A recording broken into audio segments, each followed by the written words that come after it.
요즘 가장 인기 있는 컨텐츠 중에 하나가 여행인 것 같아요.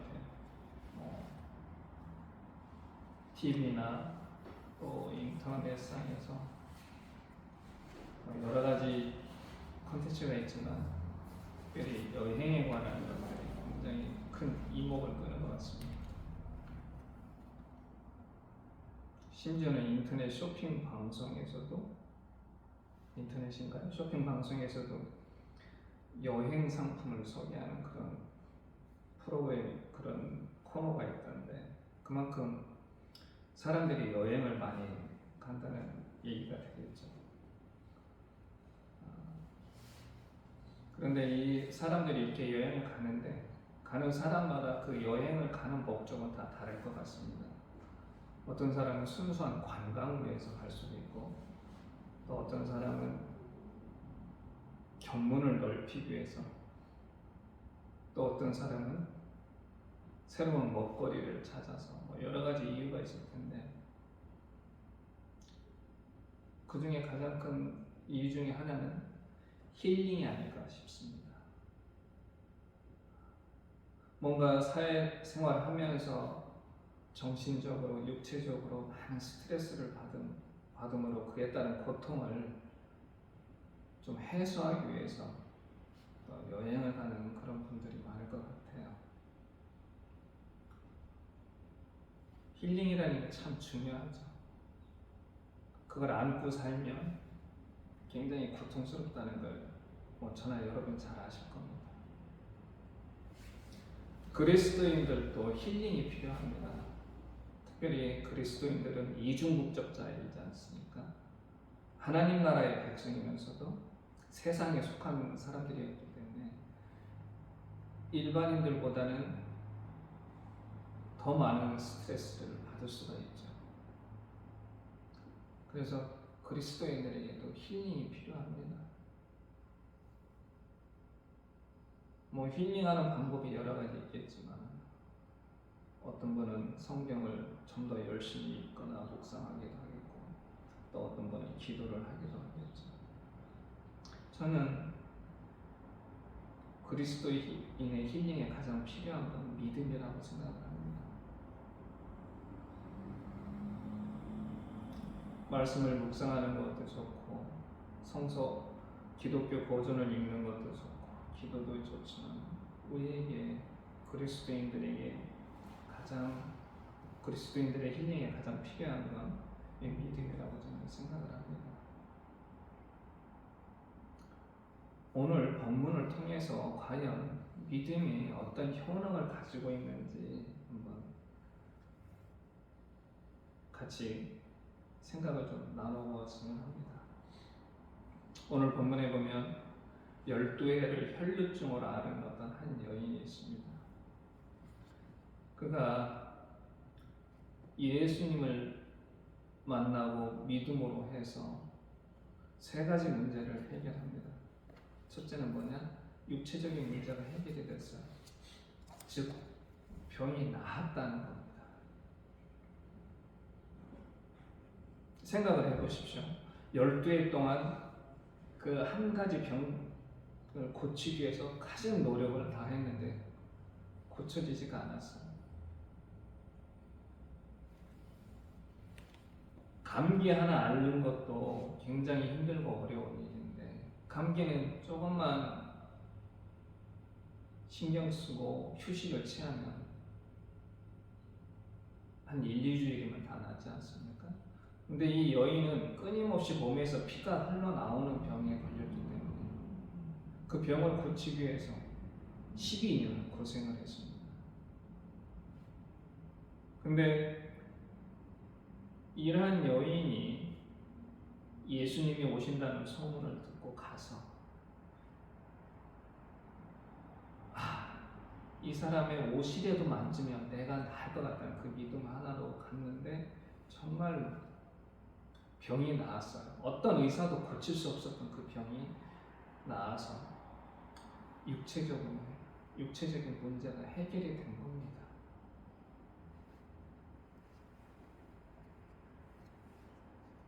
이러한 단순한 병 고침뿐만이 아니라 믿는 자들한테도 이러한 예수를 믿음으로 해서 육체적인 문제가 해결이 될 수 있습니다.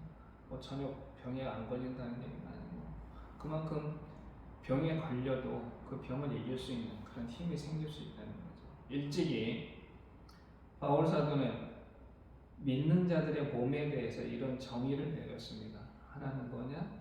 너희 몸은 성령의 전이다 라고 얘기를 했고, 또 하나는 너희는 그리스도의 몸이자 그의 지체다 라고 이렇게 얘기를 했습니다. 이 말 뜻은 뭐냐? 너희는 성령의 전이자 또한 그리스도의 지체이기 때문에 너희 몸을 아끼고 잘 보살펴야 된다, 그런 의미가 되겠죠. 함부로 다뤄서는 안 된다는 겁니다. 본능에 따라서 쾌락을 쫓거나 방탕한 생활을 하면 안 된다는 그런 얘기가 되겠죠. 우리가 우리의 몸을 하나님의 전이자 그리스도의 지체로서 잘 가꾸고 보살필 수 있는 방법이 뭐가 있겠습니까? 저는 이것 또한 바울 사도가 한 말인데, 항상 기뻐하고 범사에 감사하고 그리고 절제하는 생활, 이게 바로 우리의 몸을 잘 아끼고 보살피는 생활이라고 저는 생각을 합니다. 병이라고 하는 것이, 육체에 어떤 질환이 생긴다는 것이 단순하게 육체적인 문제만으로 생기는 문제가 아니죠. 스트레스를 덜 받아야, 쉽게 말해 스트레스성 그런 질환들 가만히 들여다보면 어떤 사람이 뭐 암에 걸린다거나 어디에 통증이 생긴다거나 그러한 원인을 찾고 들어가다 보면은 그 원인은 스트레스입니다. 스트레스인 경우가 정말 많아요. 우리가 그런 스트레스를 해소할 수 있는 방법이 뭘까요? 항상 기뻐하고 감사하는 그런 삶을 사는, 그러한 것들이 바로 우리 몸속에 스트레스를 쌓아놓지 않고 또 스트레스 받지 않는 그런 생활이 되고, 또 절제하는 삶을 통해서 우리의 몸이 건강해질 수 있는 그런 겁니다. 이렇게 하다 보면 일반적인 사람들보다도 우리는 훨씬 더 어떤 육체적인 면역력이 더 강해질 수가 있는 거고, 설사 우리의 몸에 예상치 못한 질환이 생기더라도 다른 사람보다 더 빨리 회복될 수 있는 거고, 또 이러한 것들이 바로 바울 사도가 말한 우리의 몸이 곧 성령의 전이요 그리스도의 지체라는 그 말을 잘 지킬 수 있는 그런 방법이 되겠죠. 두 번째로는 이 혈루증 여인이 예수를 믿음으로써 두 번째 해결될 문제는 어떤 거예요? 경제적인 문제가 해결이 됐습니다. 잘 보십시오. 오늘 25절에 보면 이 혈루증 때문에 가산을 탕진했어요. 이 여인은 남은 게 없습니다. 지금은 우리나라가 그나마 의료보험 제도가 어느 정도 잘 시행이 돼서 예전보다는 치료비가 좀 그래도 적게 들어가지만, 예전에 이러한 의료보험 시스템이 복지 제도가 잘 갖춰지지 않았을 때, 한 집안에 어떤 병자가 하나 생긴다? 그러면 그 집안에 모든 경제가 그 환자 하나를 치료하기 위해서 그 집안의 모든 재산이 다 허비가 되는 걸 저는 많이 봐왔습니다.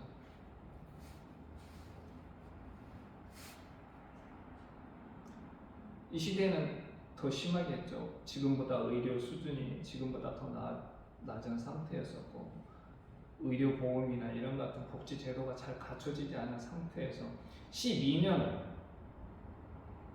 그 병을 고치기 위해서 얼마나 많은 돈을 썼겠습니까?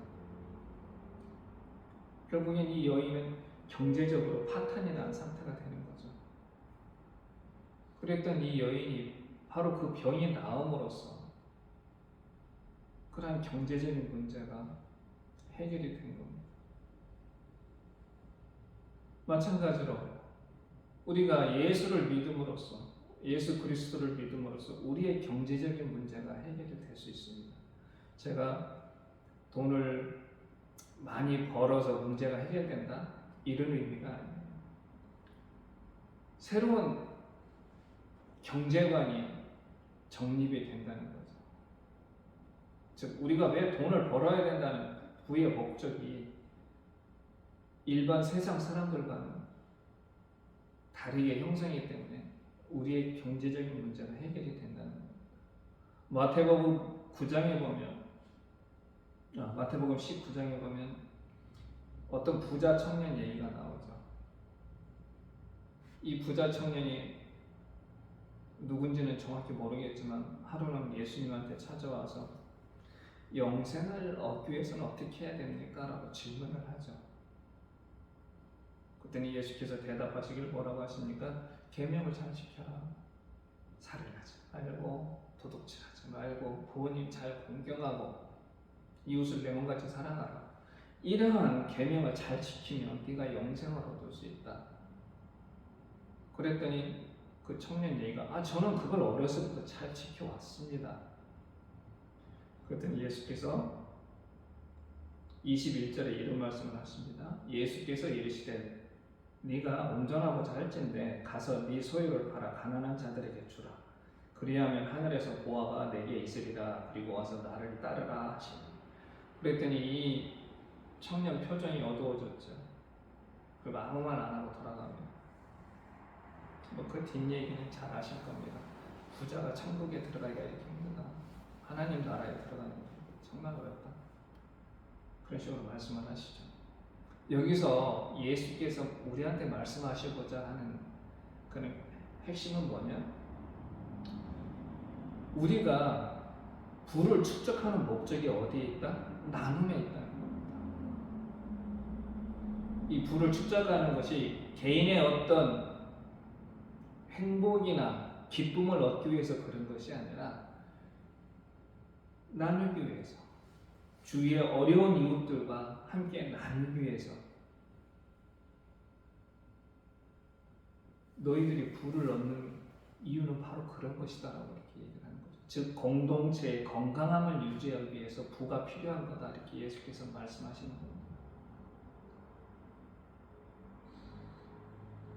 생각을 해보십시오. 우리가 돈을 많이 벌으려고 고민하고 노력하면 할수록 돈이 들어올 때 기쁨은 있겠죠. 하지만 더 많은 돈을 벌기 위해서 더 신경 써야 돼요. 근데 항상 들어오기만 합니까? 자기가 원하지도 않는데 손해가 볼 때도 있죠. 나갈 때가 있는 겁니다. 그러면 그거 손실로 인해서 또 고통을 받아요. 그런데 이게 나한테 하나님께서 주는 축복이 단지 나 하나의 개인의 뭐를 위해서 하는 게 아니라 나를 통해서 이 부를 나를 통해서 나누기 위해서 나한테 부를 주신 거다라고 생각을 했을 때 나한테 따를 고통이 없는 거죠. 왜냐하면 이건 내가 쓸게 나 혼자만을 쓰기 위해서 번 게 아니라 내가 많이 벌든 적게 벌든 나와 함께하는 어려운 이웃들과 함께 나누기 위해서 버는 거기 때문에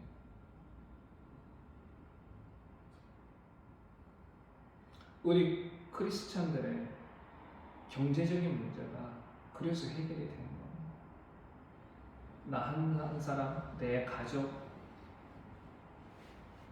잘 먹고 잘 살기 위해서 부를 축적하는 것이 아니라 나와 함께하는 내 이웃들과 나누기 위해서, 어려운 이웃들과 나누기 위해서 나한테 하나님께서 축복을 주신다라고 생각을 하면 뭐가 경제적인 문제 때문에 우리가 고통받을 이유가 없지 않겠습니까? 이런 식으로 우리의 경제적인 문제가 해결이 되는 겁니다. 세 번째로는 이게 정말 중요한 건데, 이 여인은 예수님을 만나고 고침을 받음으로 해서 정신적인 문제가 해결이 됐습니다. 마지막 절에 보면 예수께서 평안이다라는 이런 말씀을 하세요. 단지 네가 가지고 있던 병에서 고침 받았기 때문에 평안히 가라, 이런 1차적인 의미도 있겠지만 2차적인 의미가 더 있는 거죠. 여기서 구체적으로 이 여인이 가나안 여인이라든가 페니키아 여인이라든가 이런 표현이 안 나와 있는 걸 보면 이 여인은 유대 여인임에 틀림이 없습니다.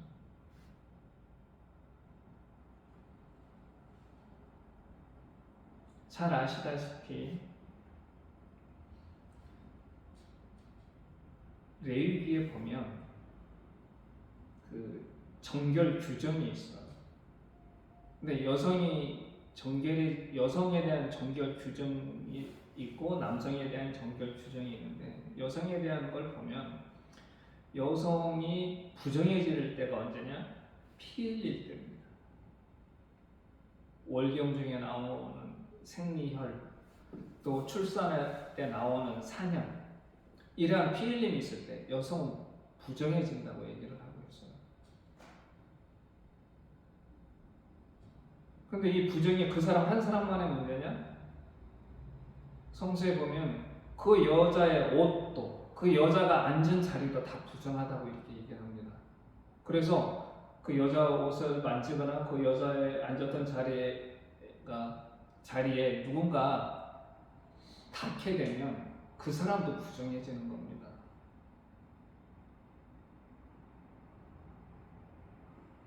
그렇다고 한다면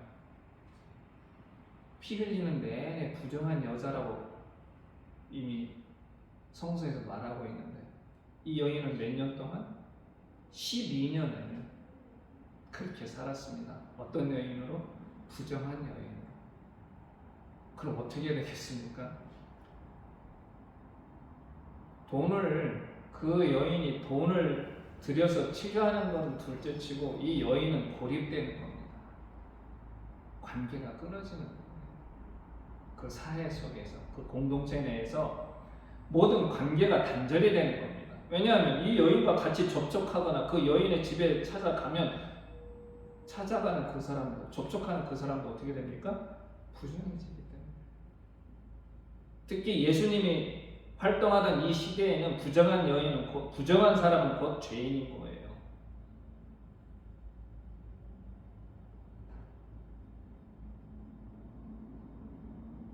레위기에는 부정이 무슨 죄와 관련했다 이런 얘기가 없는데, 이 시대에 넘어와서는 그 부정한 그 자체가 죄가 되는 거예요. 그럼 얼마나 정신적인 고통이 컸겠습니까? 주위의 모든 사람이 이 여인을 부정한 여인이라고 낙인 찍어서 이 여인을 고립시킵니다. 이 여인은 아무도 자기를 찾아와 주는 사람도 없고, 자기와 심지어 대화하는 사람도 없고, 관계가 끊어진 생활. 그런데 예수를 만남으로 인해서 죄인이라고 하는, 부정한 여인이라고 하는 그런 낙인에서 벗어나게 되는 겁니다.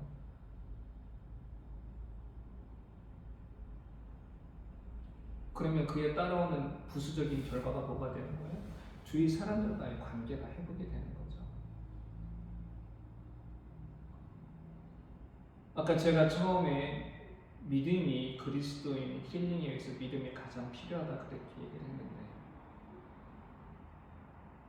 모든 관계의 기본은 믿음이지 않습니까? 그 믿음이 흔들릴 때, 하나님과 나와의 믿음이 흔들릴 때, 그때 고통이 수반되고 아픔이 따라오는 거예요. 근데 이러한 믿음을 통해서 이 여인은 그런 정신적 고통에서 해방이 된 겁니다. 모든 크리스찬들은 바로 이 믿음을 통해서 마음의 고통에서 해방이 될 수가 있는 겁니다. 근데 우리는 그 믿음을 굉장히 복잡하게 생각을 해요.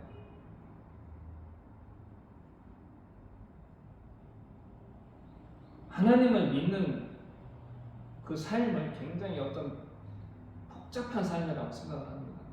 신학자들처럼. 근데 믿음은 굉장히 단순한 거거든요.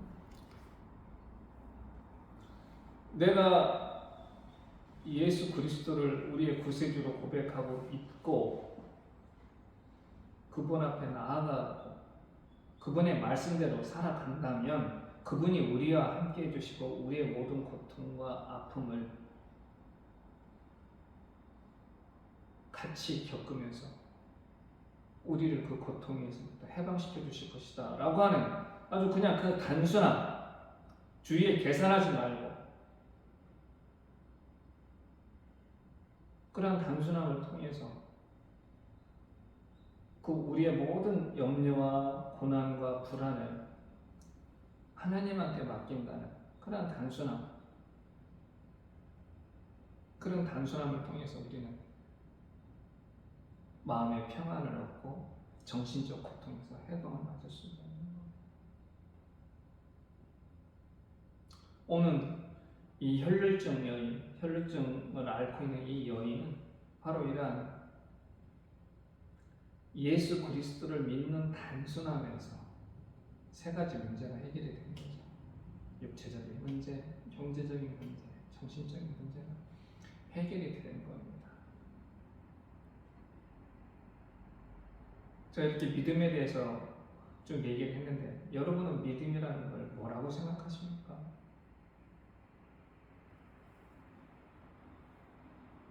제가 단순하게 믿으라고 이렇게 말씀하셨는데 믿음이라고 하는 건 저는 생명줄과 같다고 저는 생각을 합니다. 제가 절벽에 이렇게 매달리는데 위에서 줄이 하나 쑥 내려옵니다. 근데 제가 그 줄을 잡지 않으면 그 절벽 아래로 떨어져 죽어요. 믿음이란 바로 그 생명줄과 같은 거라고 저는 생각을 합니다. 오늘 본문에서 보는 혈루증 여인은 이제 자기가 사용할 수 있는 모든 수단을 다 동원했는데도 불구하고 더 이상 자기 병을 고칠 수 없을 때, 더 이상 선택할 수 있는 선택지가 오직 누구밖에 없었다? 예수 그리스도밖에 없었다는 거죠. 예수님밖에. 저분이 바로 나의 생명줄이라고 생각하는 그 믿음 하나로 나와서 자신이 그동안 고통받고 있던 문제를 해결을 합니다. 저희도 마찬가지예요.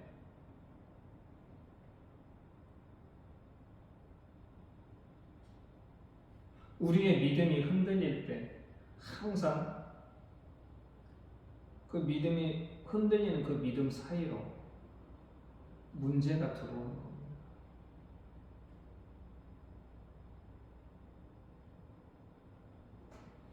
그러면 이런 믿음의 생명줄을 딱 쥐어 잡고 있다고 해서 우리의 문제가 해결이 되느냐? 살려면 그 줄을 잡고 올라가야 되겠죠. 절벽으로 올라가야 살 수가 있는 겁니다. 그 줄만 잡고 있으면 안 돼요. 이 여인도 단순하게 그 믿음만 가지고 있지 않았습니다. 어떻게 했다?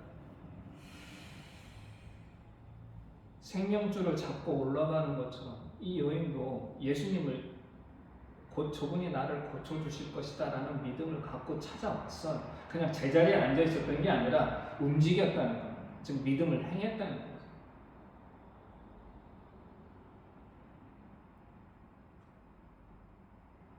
야고보서 기자는 이렇게 얘기를 합니다. 잘 아시는 내용인데,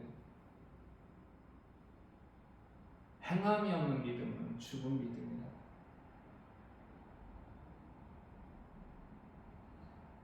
이 여인도 단순하게 믿음만 갖고 있었으면 아무 해결을 보지 못했겠죠. 근데 그 믿음을 행했기 때문에 자신의 문제를 해결할 수 있어요. 저희도 마찬가지예요.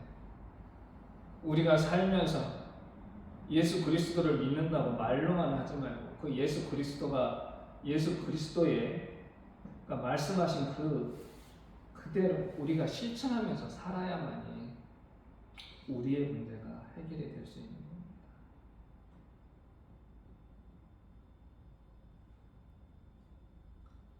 우리가 살면서 여러 가지 고난이 있고 아픔이 어려움이 닥치고 또 불안할 때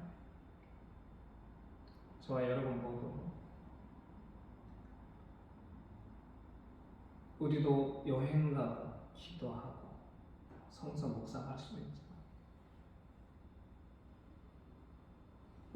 우리가 우리의 어떤 문제를 해결할 수 있는 것 가장 큰 기본 그리고 마지막이 될 수 있는 처음이자 끝이 우리의 믿음을 한 번쯤 점검해보고 우리가 처음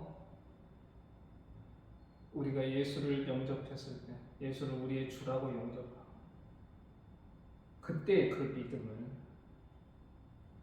다시 한번 돌이켜보면서 회복하시기 바랍니다.